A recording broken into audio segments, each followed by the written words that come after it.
3 बहन है उनके, 2 भाई है। अच्छा, दोनों भाई गुजर गए, वो जमुना में डूब गए। हाँ। और इनके मतलब एक जो 4 भाई थे ना बिन्नी और दो, तो उनके भाई ये 4 परिवार में थे, 4 के 2 ही लड़के। नमस्कार, मैं देवेंद्र चौहान, लाइव जनादेश में आपका स्वागत है। इस वक्त की बागपत की एक बड़ी खबर आपके बीच लेकर आया हूँ। इस वक्त खड़ा हूँ काठा में जमुना घाट पर, यानी ये वो घटना स्थल है जहाँ कल 2 सगे भाई एक साथ डूबे हैं। उनमें से एक की डेड बॉडी मिल चुकी है, एक की अभी नहीं मिली है। रेस्क्यू टीम लगातार कार्य कर रही है, पुलिस लगातार कार्य कर रही है और एनडीआरएफ की टीम जो है वो भी यहाँ पर वोट के माध्यम से तलाश कर रही है। मैं दिखाना चाहूंगा किस तरीके से यहाँ वोटिंग के जरिए यहाँ पूरी टीम काम कर रही है, जो कि 2 सगे भाई यहाँ डूबे थे। पूरा मामला बताऊंगा। खेकड़ा निवासी शुभम और अरुण 2 सगे भाई अपने परिवार के साथ, अपनी माता और अपनी बहन और अपने भाइयों के साथ यहाँ आए थे और यहाँ एक तरह पिकनिक मना रहे थे, यहाँ नहा रहे थे। जबकि हालांकि मैं बताना चाहूंगा ये कोई घाट नहीं है जो वो नहा रहे थे यहाँ, लेकिन यहाँ कोई ऐसी सुविधा नहीं थी, किसी तरीके की चाक चौबंद व्यवस्था कुछ भी नहीं था। लेकिन एक अचानक से दोनों गहरे पानी में पहुंच गए और दोनों भाई चीखने लगे और वहीं जमुना किनारे खड़ी हुई उनकी माँ भी चीखती रही, चिल्लाती रही और कुछ भी नहीं कर पाई। यानी दोनों यमुना की गोद में समा गए और उनकी माँ बाहर खड़ी होकर चिल्लाती रही, लेकिन बचाव कार्य कुछ नहीं हुआ, जिसके कारण 2 मासूम इस जमुना में समा गए। एक की डेड बॉडी निकल गई है और दूसरे की तलाश जारी है। किस तरीके से यहाँ जो टीम है, ग्रामीण है, लगे हुए हैं। 2 जो नाव हैं वो लगातार कार्य कर रही हैं और एनडीआरएफ की जो टीम है और लोकल गोताखोर हैं वो लगातार इस पूरी मामले को गंभीरता से लेते हुए उस युवक की तलाश कर रहे हैं। आइए करेंगे किसी से और लोगों से यहाँ बात, और बने रहिए हमारे साथ।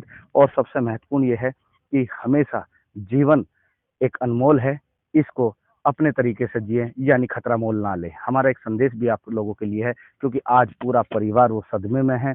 उस घर में कोहराम मचा हुआ है, लेकिन जिस तरीके से 2 सगे भाई थे और दोनों आज इस दुनिया में नहीं है, एक बड़ी चिंता का और दुख का विषय है। आइए हमारे तरीके से यहाँ रेस्क्यू चल रहा है, वो कहीं ना कहीं लगभग 12 घंटे से ज्यादा यहाँ हुए हैं और कुछ लोग स्थानीय गोताखोर हैं। इरफान, किस समय आपको जानकारी मिली थी, क्या घटना उस टाइम आपको पता लगी थी?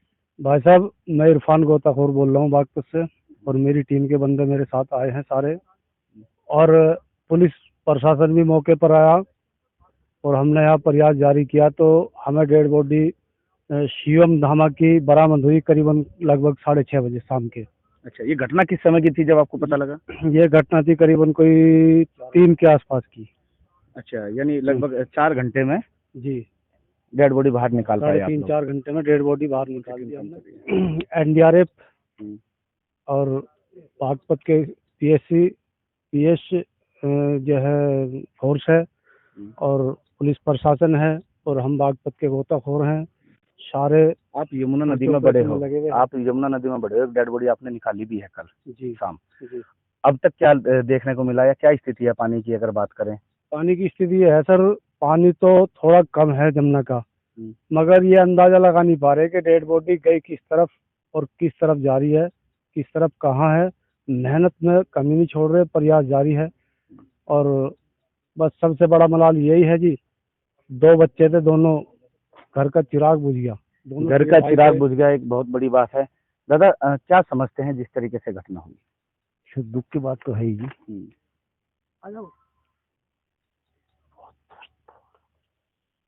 यहाँ कैसे पहुंचे थे वो लोग, अगर आपको पता लगी हो? क्योंकि ये घाट तो है नहीं कोई स्पेशल घाट है। अगर घाट होता तो यहाँ कोई व्यवस्थाएं होती प्रशासन की, गोताखोर होते या कोई तो ऐसा होता, यानी पूरा परिवार यहाँ आ रहा था, नहाने आ रहा था। क्या कोई मन्नत थी क्या? जो कोई नहीं थी जी। वो जो छोटा लड़का था वो 3-4 दिन से घर पे ये कह रहा था जमुना जी नहा आएंगे, तो वो फिर कल का ही प्रोग्राम बनाया। तो चलो, इनके साथ एक डॉक्टर भी था, दत्तू का डॉक्टर है, वो कह रहा मेरी बुधवार की छुट्टी है, तो बुधवार की वजह से वो सारे के सारे यहाँ नहाने के लिए आए। अच्छा, वो घाट को छोड़ करके उनको रास्ता नहीं दिखाई दिया, तो यहाँ पैर उतर रहा है, वो उस पैर पे उतर के नहाने लगे। अच्छा, उन्हें लगा कि यहाँ घाट है। हाँ, तो यहाँ भिंडी तोड़ रही थी औरतें, उन्होंने मना भी करा। उन्होंने हमको पता है आज हम आए तो फिर, क्योंकि हमने उनको मना करा यहाँ बहुत गहरा पानी है, यहाँ मत नहाओ। तो वे तो सब निकल के नहा करके, वो छोटा लड़का है वो नहाता रहा। तो इतनी देर में ही वो कुछ ले आए थे, तो वो बाहर वे तो निकल के सब बाहर, वो अंदर उली साइड में आ गया और वो आते साइड डूब गया थोड़ी दूर पे ही। तो जैसे वो हाथ मारा था, उसका हाथ दिखे। अब उसका बड़ा भाई जो था उसको गैल कूद गया वो देखने के लिए, भाई यानी उसको बचाने के लिए। हाँ जी। अब उस वो गोली नहीं भर पाया उसको, वो एक लही यहाँ पे पाया फिर। अच्छा। तो हम यहाँ रात, ये एनडीएफ कौन सी टीम आई, तो वो रात को 8:30 बजे करीब आई। वो कह रहे हमारे पास लाइट का कोई इंतजाम नहीं है और हम इसमें अब घुस नहीं सकते। तो रेस्क्यू अभी फिलहाल चल रहा हाँ जी, है? अब सुबह से चालू है। अच्छा, मुझे ये बताइए कौन कौन सी क्लास में थे? वो अरुण कौन सी क्लास में था? एक तो 10वीं में था और एक था 8वीं में। अच्छा, उनके फादर क्या करते हैं? फादर जी ड्राइवरी करते हैं, अभी उन्होंने गाड़ी चलानी शुरू करी है ना। अच्छा, कितने परिवार में कितने सदस्य हैं? मतलब 3 बहन है उनके, 2 भाई है। अच्छा, दोनों भाई गुजर गए वो जमुना में डूब गए। हाँ। और इनके मतलब एक, ये 4 भाई थे ना बिन्नी और दो, तो उनके भाई ये 4 परिवार में थे, 4 के 2 ही लड़के थे ये। अच्छा, इन 4 भाइयों में इनके 2 ही लड़के थे। यानी जो 4 भाई थे और 4 भाइयों के में केवल 2 ही लड़के रहे हैं और दोनों ही जमुना की गोद में समा गए हैं। एक बड़ा दुख का विषय है।